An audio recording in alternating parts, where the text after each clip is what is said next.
Saudari-saudaraku terkasih, ketika kita sudah hidup sekian lama dengan seseorang, kita merasakan adanya kasih, persaudaraan, sikap saling percaya dan menghargai, suka duka dijalani bersama dan sebagainya. Lalu orang itu harus meninggalkan kita karena sesuatu hal.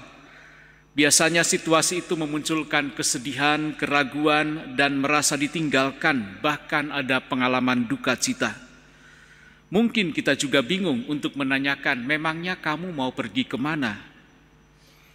Yesus harus meninggalkan dunia ini dan para rasulnya untuk menggenapi misinya.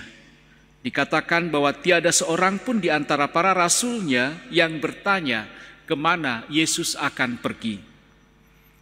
Mungkin saja karena para rasul mempercayainya meskipun mereka tidak mengerti. Dalam pengalaman kita sendiri, kita dapat mempercayai bahwa segala sesuatu terjadi karena suatu alasan. Meskipun terkadang kita tidak mengerti dan bahkan menginginkan jalan atau hasil yang berbeda. Kita percaya karena kita tahu bahwa kita adalah putra dan putri yang dikasihi oleh Allah dengan penuh kasih. Para rasul telah bertemu dan hidup bersama Yesus. Mereka mengabdikan hidup mereka untuk mengikutinya, belajar darinya, bahkan bergantung kepadanya. Dan sekarang Yesus berbicara tentang kepergiannya. Tidak diragukan lagi, mereka lebih dari sekedar sedih. Mereka mungkin takut, bingung, dan marah.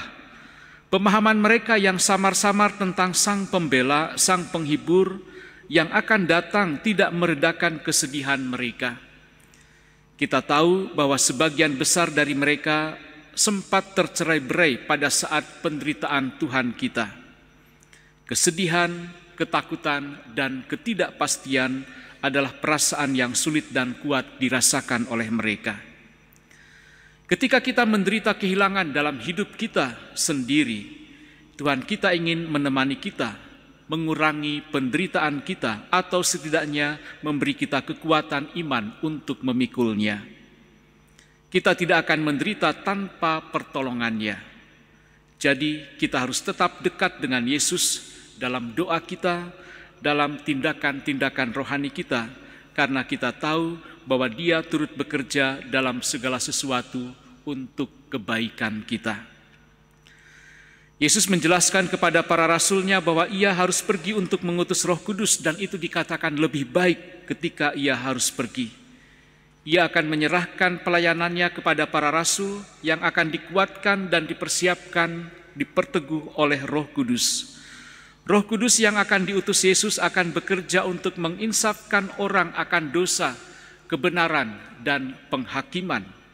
Dan hal itu akan dinyatakan di dalam diri semua orang yang dibaptis. Mereka akan menjadi orang percaya yang sungguh-sungguh dipenuhi oleh Roh Kudus.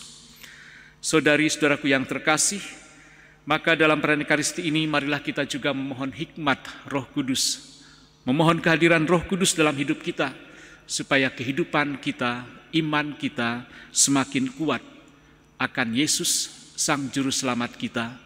Dialah satu-satunya kekuatan hidup kita. Semoga Ekaristi ini semakin mampu untuk menopang iman kita dengan lebih kuat lagi.